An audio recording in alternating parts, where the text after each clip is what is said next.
नमस्कार दोस्तों। मैं जितेंद्र धनखड़।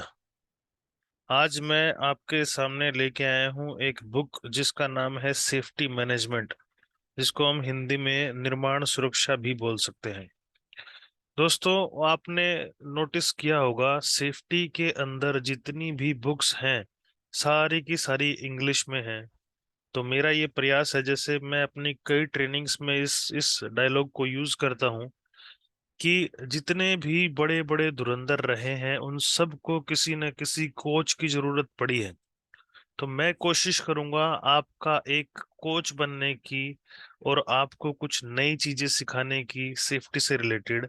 तो आज हम लोग बात करते हैं सेफ्टी मैनेजमेंट यानी निर्माण सुरक्षा की। और इसके अंदर जो हमारा फर्स्ट चैप्टर है उसका नाम है निर्माण उद्योग यानी कंस्ट्रक्शन इंडस्ट्री। दोस्तों, आप सबको पता है सिविल इंजीनियरिंग में जितने भी काम होते हैं, जितनी भी कंस्ट्रक्शन होती हैं, जितनी भी बिल्डिंग्स को बनाया जाता है, उनमें बुनियादी जो तौर है उनके ऊपर कंस्ट्रक्शन का काम एकमात्र ऐसा काम है जो बड़े पैमाने पर हो रहा है। आप आज की डेट में अपने गांव, अपने घर, अपने शहर में कहीं भी निकल के देख लो, आपको चारों तरफ जहां भी आप देखोगे वहां पे कंस्ट्रक्शन का काम चलता ही मिलेगा। अपने गांव के अंदर भी देख लेंगे तो हमारे घरों के अंदर, हमारे गांव के अंदर भी 10-20 घर में अपना काम कहीं ना कहीं कंस्ट्रक्शन का काम चल रहा है। आम तौर पर जो काम चल रहा होता है कंस्ट्रक्शन का, वो जो तरीका होता है, जैसे कोई भी मान लो कोई आदमी ने सोच लिया कि मेरे को इस टाइप का घर बनाना है। तो वो घर बनाने के लिए क्या करता है, या तो किसी डिजाइन इंजीनियर की सहायता लेगा, या किसी निर्माण के अंदर जो ऐसे जो आर्किटेक्ट्स हैं उनकी सहायता लेगा कि भैया मेरा काम मैंने इस तरीके से, मेरे को एक ड्राइंग बना के दे दीजिए। ये मेरा एम है कि भैया मेरे को इतना वॉशरूम चाहिए, इतना बिल्डिंग चाहिए, इतना हाइट चाहिए, इतनी छत चाहिए, इतना बरामदा चाहिए। ये सब करके वो दे देगा और उसके बाद वो एक ड्राइंग बना के देगा जिसको हम लोग मैप भी बोलते हैं।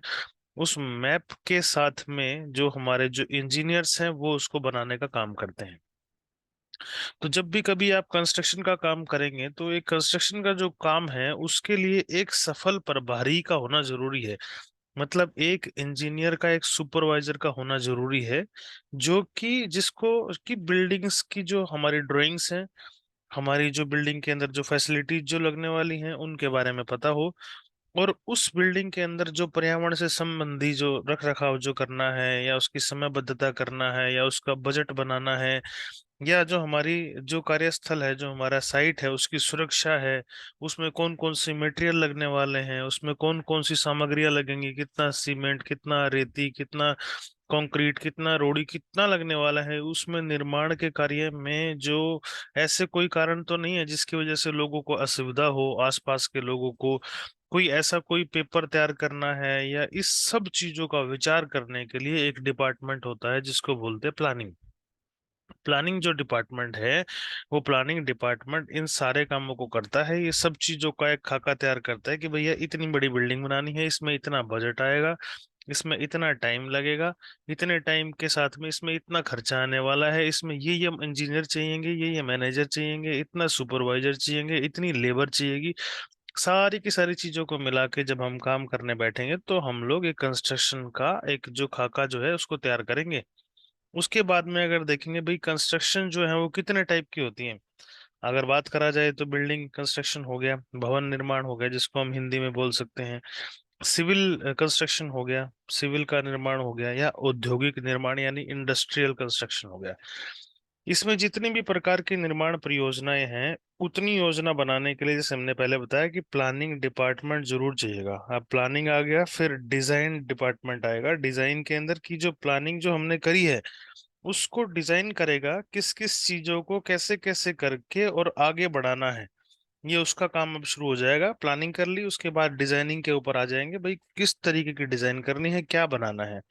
उसके बाद में हम देखेंगे भाई कौन सा काम होना है। मान लीजिए हम एक काम करने वाले हैं, जैसे हमने कोई बिल्डिंग बनाने के लिए नक्शा बना लिया, नक्शे के ऊपर हमने काम करना शुरू कर दिया। जब कोई भी बिल्डिंग बनती है तो सबसे पहले उसकी फाउंडेशन तैयार होती है। फाउंडेशन मतलब नींव बनाना। एक ऐसी, जब नींव मजबूत होगी तभी तो आपकी बिल्डिंग ऊपर चल पाएगी ना। तो जो बिल्डिंग की जो नींव है उसका काम करना जरूरी है। वो कैसे उसको काम करेंगे उसके बारे में जानेंगे। फाउंडेशन जो है वो कई प्रकार की हो सकती है, जैसे पाइलिंग कर देना, शॉर्ट क्रेटिंग कर देना, या या वैसे नींव की तरह जैसे हम लोग कर देते हैं, और डी वॉल कर देना। तो ये सारी की सारी फाउंडेशन है, जिससे कि आपका जो बिल्डिंग है उसका स्ट्रक्चर, उसकी जो बुनियाद है उसके ऊपर रखा जा सके। पहले आपका पाइलिंग होगी, उसके ऊपर आप शाफ्ट बनाएंगे, शाफ्ट के ऊपर ये सारा का सारा कंक्रीट का प्रोसीजर रहेगा। तो इसको आप करके ऊपर धीरे धीरे धीरे धीरे अपनी बिल्डिंग को ऊपर उठाना शुरू करेंगे। तो इसमें बहुत तरीके की चीजें होती है, जिसके अंदर एक, अगर मान लीजिए कोई पत्थर वाली जगह है जहाँ पे कि ऐसी जगह है जहाँ पे आप गड्ढा नहीं कर सकते हैं, तो गड्ढा नहीं कर सकते तो आप किस तरीके से वो करेंगे? तो जहाँ पे कई ऐसी जगहें हैं जहाँ पे कि हार्ड रॉक आ जाती है, तो वहां पे हम लोग करते हैं ब्लास्टिंग। तो ब्लास्टिंग जो करते हैं वो कैसे करते हैं? ब्लास्टिंग एक एक ऐसे तरीका है भैया, आपको किसी चीज के अंदर पेनिट्रेट करना है, आपको जैसे गड्ढा बनाना है, गड्ढे के अंदर आप पूरा का पूरा कंक्रीट करने के लिए ऐसा पत्थर है जो हार्ड रॉक है, जिसके अंदर कोई भी चीज नहीं जा रही है, तो आप क्या करेंगे?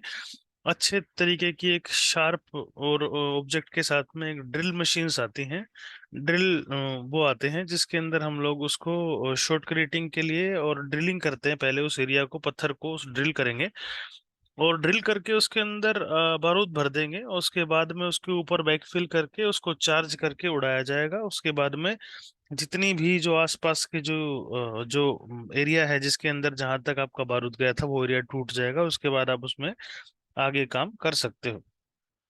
तो ये जो ब्लास्टिंग है, शॉर्ट ब्लास्टिंग, ये एक तरीके का पोर्टेबल इक्विपमेंट है। और इसमें स्टील के जो कण होते हैं, और जो जैसे रोडी हो गया, स्टील हो गया, वो सब रोटेट करते हैं एक इम्पेलर की मदद से। और इसको चलाकर जहाँ पे भी ऐसी जगह है, जैसे हार्ड जगह है, उस पे इसका प्रयोग किया जाता है। तो इसके क्या क्या वो हैं भैया? ये सैंड ब्लास्टिंग जो है या साउंड ब्लास्टिंग जो है, क्या करता है? एक तो आवाज का ज्यादा प्रदूषण करता है, क्योंकि आवाज बहुत ज्यादा करेगा। तो साउंड ब्लास्टिंग जो है वो बहुत ज्यादा प्रदूषण करेगा, आपका आवाज भी करेगा, मिट्टी भी उछालेगा। जब बारूद उड़ेगा तो बारूद की भी स्मेल आएगी, मिट्टी के डस्ट जाएंगे, छोटे छोटे पार्टिकल्स जाएंगे। उसके बाद होता है शॉर्ट ब्लास्टिंग। शॉर्ट ब्लास्टिंग जो होता है वो कम प्रदूषण करता है। उसके बाद होता है सैंड ब्लास्टिंग। सैंड ब्लास्टिंग जो होता है, सैंड ब्लास्टिंग का मतलब होता है कि जिस जैसे आपका कोई स्टील है, उसके अंदर कोई रस्ट लगा हुआ, तो उसको निकालने के लिए सैंड ब्लास्टिंग करी जाती है। फिर होता है शॉर्ट शॉर्ट ब्लास्टिंग। इसका जो शॉर्ट ब्लास्टिंग है, उसकी जो कार्य क्षमता होती है वो ज्यादा होती है। जैसे अपना सुरक्षा का देखेंगे भाई, कितना सेफ्टी की इनमें किन किन चीजों का ध्यान रखेंगे। तो सबसे पहले देखेंगे सुरक्षा संसाधन उपयोग। भाई जो ये जो ऐसे कारण है जिनकी वजह से इसका प्रयोग नहीं करना चाहिए, तो सबसे पहले देखेंगे, क्योंकि आवाज ज्यादा करता है तो कानों की सुरक्षा देनी पड़ेगी। अगर आपके कान सही हैं तभी आप काम कर पाओगे, और कानों को बचा के रखना है। शारीरिक सुरक्षा के लिए आपको लेदर के जो कोट हैं, लेदर एप्रन है, जो कि गले तक जिसको पहना जा सके, वो लेना पड़ेगा। आंखों की सुरक्षा के लिए आपको चश्मा लगाना पड़ेगा। चेहरे और अपने सांस लेने की सुरक्षा के लिए आपको मास्क या फेस शील्ड पहननी पड़ेगी। और जो भी जो अनिवार्य जैसे चीजें, जैसे हेलमेट, जैकेट, शूज, ये तो आपको पहनना ही पहनना है। इसके अलावा और क्या चीज हम लोग इंश्योर करेंगे? हम लोग इंश्योर करेंगे कि जो आपका ऑपरेटर है वो प्रशिक्षित होना चाहिए। जब आप सैंड ब्लास्टिंग या शॉर्ट ब्लास्टिंग करने वाले हैं, उससे पहले हर एक इक्विपमेंट की जांच कर लेनी चाहिए, निरीक्षण कर लेना चाहिए, और उसके ऊपर ग्रीन टैग दे देना चाहिए कि हाँ भाई, ये चीज इसको काम करने के लिए ओके है, आप इसको यूज कर सकते हो। जहां भी सैंड ब्लास्टिंग होने वाली है, वहां सैंड ब्लास्टिंग चालू करने से पहले धूल की जो वातावरण जो है, जो इन्वायरमेंट के अंदर जो धूल उड़ रही है, उसकी जांच कर लेनी चाहिए। कितने पार्टिकल्स आ रहे हैं उसमें, जैसे हम लोग बोलते हैं भाई, पीएम के ऊपर वो उसका वो किया जाता है कि भाई कितने पार्टिकल्स हैं, और किस तरीके का उसका PM10 है या PM2.5 है। उसको आपने देखना है कि भाई हवा के अंदर कितने ऐसे कण हैं जो धूल धूल के अंदर जो फंसे हुए हैं। सैंड ब्लास्टिंग, शॉर्ट ब्लास्टिंग जब भी करेंगे तो ऐसी जगह पे करना चाहिए जहाँ पे कि हवा का बहाव चलता हो, हवा बह रही हो। ऐसी जगह पे नहीं करना चाहिए कि जहाँ पे हवा का प्रेशर नहीं है। तो जहाँ पे भी सैंड ब्लास्टिंग करेंगे, शॉर्ट ब्लास्टिंग करेंगे, उसको इक्विपमेंट की सहायता से करेंगे। और ये बिजली से चलने वाला एक इक्विपमेंट है, तो इलेक्ट्रिकल की भी सावधानी बरतनी पड़ेगी।